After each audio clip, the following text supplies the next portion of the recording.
राम राम दोस्तों। का हाल चाल बा। दोस्तों, आज के वीडियो बहुत इम्पोर्टेंट बा।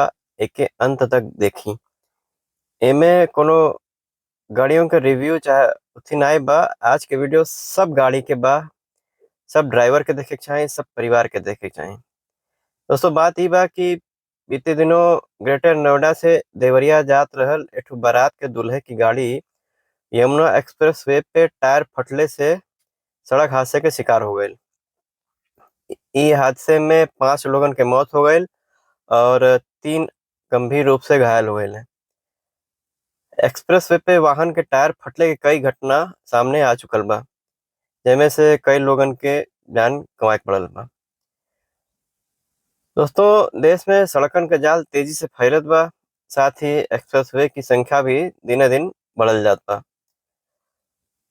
जिंदगी के रफ्तार देवे वाला एक्सप्रेस वे छोटी सी लापरवाही के चलते मौत के हाईवे बन जाता।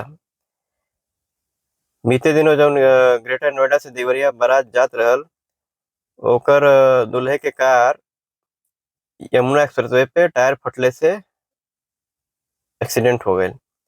इस हादसे में 5 लोग मौत हो गई और 3 लोग गंभीर रूप से घायल हो गए हैं।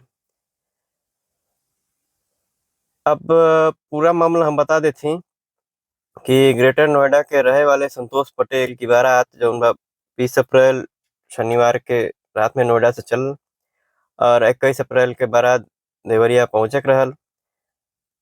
लेकिन 21 अप्रैल के सुबह यमुना एक्सप्रेस वे पे कुबेरपुर के पास संतोष के गाड़ी अर्टिगा जौन रहल ओकर अगला टायर फट गई। हादसा इतना भीषण रहल कि कार का धज्जी धज्जी उड़ गई। एमे सवार दूल्हे के भाई गौतम पटेल और 5 लोगन के मौत हो गई। हादसे से कुछ देर पहले दूल्हा संतोष जौन बा उ शेरवानी लेवे खातिर गाड़ी से उतर गई रहल। दूल्हा बच गई बा। बतावल ई जाता कि एक्सप्रेस वे पे कार बड़ी तेज रफ्तार से दौड़त रहल। यही दौरान जौन बा कार के आगे के पहिया तेज आवाज के साथ फट गई और कार डिसबैलेंस हो गई। कार की स्पीड इतनी तेज रहल कि कई बार पलटैया खाद डिवाइडर से टकरा गई और कार के परकच्चा उड़ गई। ये सब इतना तेजी से भइल कि कार चालक के संभलने के मौका ना मिलल कि गाड़ी संभाल ले। इस हादसे में कार टायर के फटले के असल वजह मानल जाला। ऐसे में समझल बहुत जरूरी बा कि आखिर एक्सप्रेस वे पे वाहन के टायर के फटले के पीछे का कारण बा और इसे कैसे बचल जाता। तो वैज्ञानिक और सैद्धांतिक रूप से टायर तब फटेला जब टायर से दबाव वाली हवा तेजी से निकल जाले। ये तब होला जब टायर का स्ट्रक्चर डैमेज हो, घिसल पिटल हो, टायर अपने भीतर हवा के रोक पाए में सक्षम न हो। आम भाषा में समझी तो टायर की कंडीशन खराब हो।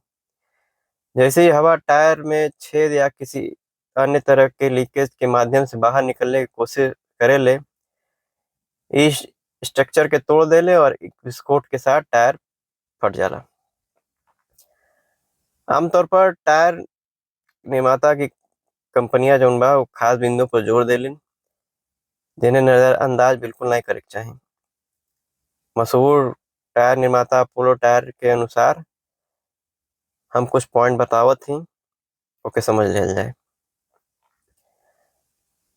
बात ही बाकी सड़क पर दौड़त कार के टायर अचानक से केहू बड़े गड्ढे के संपर्क में आ जाए या फिर खराब सड़क के किनारे रगड़ इत्यादि खाकर भी टायर के स्ट्रक्चर डैमेज होने की संभावना बढ़ जाला।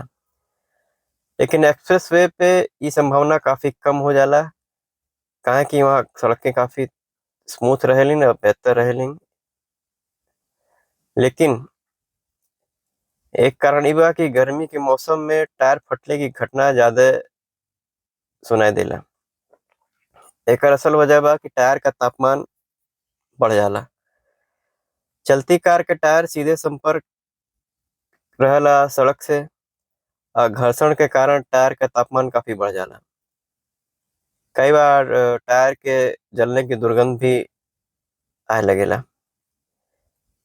भारत के कुछ भाग के बात करें तो विशेषकर उत्तर भारत के शहर में भीषण गर्मी 48 से 50 डिग्री तक पहुंच जाला। ऐसे में यदि टायर का स्ट्रक्चर मजबूत नहीं रही तो टायर फटने की संभावना बढ़ जाए। अगला कारण हुआ कि टायर में कम हवा भी जिम्मेदार होला टायर फटले के। रिपोर्ट्स के मानी तो 75% मामले में एक्सीडेंट के दौरान पायल गए है कि टायर में हवा कम रहल। टायर में जब हवा कम रहेला तो अत्यधिक लचीलेपन से घर्षण बढ़ जाला और यही ले टायर स्ट्रक्चर डैमेज हो जाला। जैसे ही हवा फूले हुए टायर के संपर्क में अंदर घूमे ले और दबाव और सड़क के घर्षण के कारण गर्म हो जाले, जैसे टायर फट जाला। अगला कारण की बात करी तो वो बा हाई स्पीड। लगातार तेज गति से जो गाड़ी चलाए से सड़क के टायर फटना संभावना बढ़ जाले। प्रत्येक टायर को एक विशेष गति से सड़क के सतह के लिए रेट कइल गइल बा। यदि चालक उन सीमाओं पर ध्यान नहीं देला और कार के तेज गति में दौड़ाएला टायर फट सकेला। एकरे अलावा तेज गति रोड और टायर के बीच घर्षण और अग्रेसिव तरीके से बढ़ा देला। अगला पॉइंट बा ओवरलोडिंग। कार में जब जरूरत से ज्यादा लोग बैठ जाले तो कार के भीतर अत्यधिक सामान लदल हो, इस स्थिति में टायर पर दबाव बढ़ जाला। जैसे कि हम बता चुकल बाटी कि हर वाहन के टायर को ओकरे बॉडी स्ट्रक्चर और लोड के अनुसार डिजाइन कइल जाला। ऐसे में यदि कार पर अत्यधिक लोड या अत्यधिक लोग सामान या फिर भार ज्यादा रहे तो टायर फटने की संभावना बढ़ जाला। अब बात ई बा कि एक्सप्रेस वे पे काहे ये दुर्घटना ज्यादा होला। एक प्रमुख कारण बा कि एक्सप्रेस वे पे पहुंचले से बेहतर रोड कंडीशन देखकर कार की स्पीड लोग बढ़ा देले। जाहिर बा कि तेज स्पीड टायर रोड के घर्षण बढ़ा देले। दूसरा कारण ये बा कि एक्सप्रेस वे के निर्माण में कंक्रीट चाहे सीमेंट का इस्तेमाल होला। वहीं पारंपरिक या पुराने जमाने में तारकोल या बिटमैन का इस्तेमाल होला। कंक्रीट के इस्तेमाल से सड़क जौन बा टायर से घर्षण ज्यादा हीट उत्पन्न होला, जो कि टायर के स्ट्रक्चर को तेजी से डैमेज कर देला। ऐसे में टायर फटने की संभावना बढ़ जाले। अब उपाय का करे के चाही, बचाव का करे के चाही, ये हम बता देती। तो पहला उपाय ये बा कि टायर का हमेशा कार के मैनुअल में दिए गए निर्देश के अनुसार वही लेवल तक हवा भरवा के रखे के चाही। हालांकि थोड़ी बहुत हवा कम होना ढेर चिंता का विषय नहीं बा, लेकिन बहुत ज्यादा कम न हो चाही। यदि आपके लगा था कि कोनो टायर में हवा कम बा तो ओके तत्काल हवा भरवा लें। दूसरा पॉइंट बा कि यात्रा शुरू से करे से पहले अपने गंतव्य तक पहुंचे के बाद टायर के जरूर चेक करें। आजकल कार में टायर इंडिकेटर आवेला। टायर के 1.5 मिलीमीटर गहराई के मिनिमम लेवल से अधिक न चले चाहिए। यदि कार के टायर इंडिकेटर तक घिस गए तो के समझ लेल जाए कि एकर बदले के समय आ गइल बा। तीसरा पॉइंट बा कि वाहन में ओवरलोड से बचल जाए। खासकर जब लंबी दूरी की यात्रा बा तो एक्स्ट्रा पैसेंजर और लगेज शामिल न करें।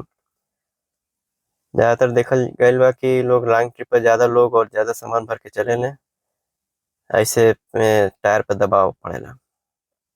चौथा पॉइंट बा कि कार में हमेशा अच्छी क्वालिटी और ब्रांडेड टायर का इस्तेमाल करें। कुछ पैसे के चक्कर में ना पड़ें। लोकल टायर कब्बो न डलवाएं।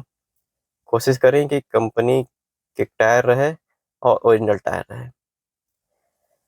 बात करी पांचवा पॉइंट के, तो अपने टायर का साइज न बदली। जौन कार निर्माता दिशा निर्देश देले बाटे वही साइज की कार लगवाई। बिना सोचे समझे नहीं लगवाई, ऐसे भी टायर फटने की स्थिति पैदा हो सकेले। छठा पॉइंट बा कि कार में हमेशा एक स्पेयर व्हील जरूर रखी। जरूरत पड़ने पर ओके तत्काल टायर बदल लें या पंचर किट रखी। यदि कार का टायर 50% या उससे ज्यादा घिस चुकल बा तो एके तत्काल चेंज करवा लें। अगला बात पॉइंट 7वां की कार में नाइट्रोजन का इस्तेमाल करें पहिया में, ताकि लंबी दूरी की यात्रा में जैसे एक्सप्रेस वो की कंडीशन काफ़ी बेहतर माना जाला नाइट्रोजन अगर टायर में रहे। नाइट्रोजन कार के टायर में रनिंग के दौरान टेम्परेचर के कम रखने में मदद करेला। इससे टायर की लाइफ बढ़ जाले और टायर गर्म होने की संभावना कम हो जाले। तो इस तरह दोस्तों कि कैसे अपने कार में टायर के रख रखाव करी और कोनो दुर्घटना से बचल जाए। दोस्तों अगर वीडियो पसंद आयल तो शेयर करें और चैनल के सब्सक्राइब कर दें और बेल आइकन दबा दें। मिलते हैं अगले वीडियो में, तब तक अपन ख्याल रखें। धन्यवाद।